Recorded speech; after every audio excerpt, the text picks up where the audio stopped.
ছোট ছোট দুটি সন্তান নিয়ে অন্ধকারে দিন কাটছে মোসাম্মদ নাহিদা আক্তার মিনুর।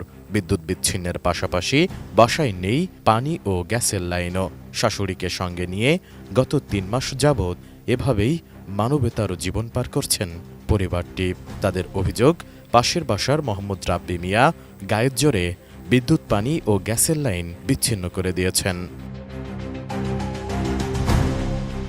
নতুন সংযোগ দিতে বিদ্যুৎ অফিস থেকে লোকজন এলেও তাদেরকে বাধা দিয়ে ফেরত পাঠানো হয়েছে। শুধু তাই নয়, নাহিদা আক্তারের অভিযোগ, রাব্বি মিয়া লোকজন নিয়ে তার ঘরের চালও খুলে নিয়েছেন। আমি আমার চাচাতো দেবরের কাছ থেকে 2020 সালে 3 কাঠা জমি ক্রয় করছি।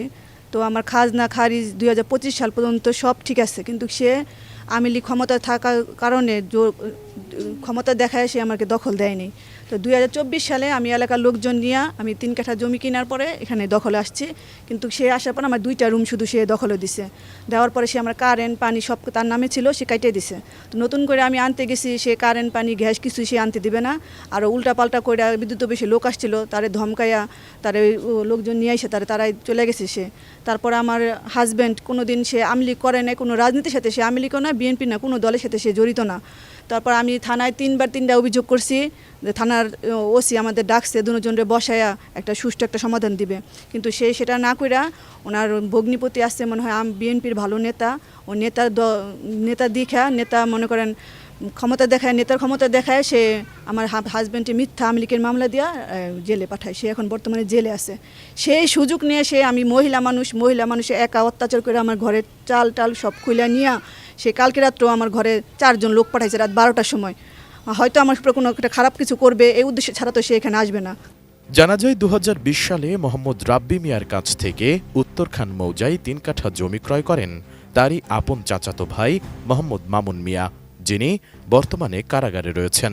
অভিযোগ রয়েছে, ক্রয়কৃত সেই জমির দখল নিয়েই বাধে বিপত্তি।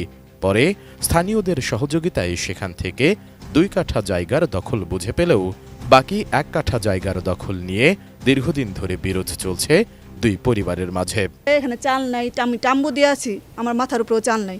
আমার এই 2টা বাচ্চা আছে, ছোট ছোট বাচ্চা নিয়ে আমি কারেন্ট পানি ছাড়া যেভাবে যে কষ্টে আছি, আমি এমনও সময় গেছে আমি রাস্তা থেকে ময়লা পানি নিয়ে আমি বাচ্চাদের পরিষ্কার করছি। তো আমি সেনাবাহিনীর কাছে কমপ্লেন করছি, 2-3বার গেছি, থানার ওসির কাছে গেছি, কিন্তু কেউ আমার কোনো সহযোগিতা করে নাই। তো আমার সরকারের কাছে আমার আকুল আবেদন, আমার একটা সুষ্ঠু একটা সমাধান দিবে, একটা ন্যায় বিচার করবে, আর আমার স্বামী যে নির্দোষ তার বিনা কারণে যে জেলে পাঠাইছে এর বিচার করবে, আর তার বেকসুর খালাস করবে। এদিকে অভিযোগের বিষয়ে কথা বলতে রাব্বি মিয়ার বাসায় যায় এটিএন নিউজ, কিন্তু তাকে বাসায় না পেয়ে কথা হয় তার স্ত্রীর সঙ্গে। তিনি জানান, যে জমির দখল নিয়ে অভিযোগ উঠেছে তা আদালতে বিচারাধীন। যেটা ওরা দলিল শো করে সেটা নিয়ে তো কোর্টে রানিং মামলা চলমান আছে, রানিং আমার হাজব্যান্ড জামিনে আছে। এই ওরা যেটাতে উঠছে এটা তোমার হাজব্যান্ডের না, এটা হচ্ছে নিখোঁজ ব্যক্তির জায়গা, মোহাম্মদ রনির জায়গা। আপনার হাজব্যান্ডের কাছ থেকে 3 কাঠা জায়গা কিনেছিল এবং সেটা দলিলও তারা মানে দেখাচ্ছে বা আদালতেও সাবমিট করছে। তো সেই জায়গাটা তাহলে কোথায়? সেই জায়গাটা সেটা নিয়েই তো মামলা চলতেছে। এমনকি আমরা যে দলিলটা ওরা শো করাচ্ছে না, এটা নিয়ে আমরা আবার দলিল বাতিলের মামলা করছে, এটা আমাদের কাছে আছে। এটা শো করাবো? হ্যাঁ, অবশ্যই আপনাদের কাগজপত্র থাকলে আপনারাও শো করাবেন। তবে বিষয়টা হচ্ছে যে যেটা বিকৃত জায়গা বলা হচ্ছে যে বিক্রি করা হয়েছে, টাকাও নেওয়া হয়েছে, মানে হয়তো আত্মীয়তার সম্পর্ক বা স্বজনদের কারণে হচ্ছে তখন দখল দেওয়া হয়নি। আরও একটা অভিযোগ যে এই জায়গাটা ওদের কাছে বিক্রি করার পরেও আপনার নামে আবার হচ্ছে জায়গাটি দিয়েছিল, সেটা দেওয়া হয়েছে। আমার এটা রিটার্নও করে দিছি, এটা এখন আমার নামে নেই, আমি রিটার্নও করে দিছি। যখন দেখছি ঝামেলা আমি রিটার্ন করে দিছি সাথে সাথে। SI রাজ, এটিএন নিউজ।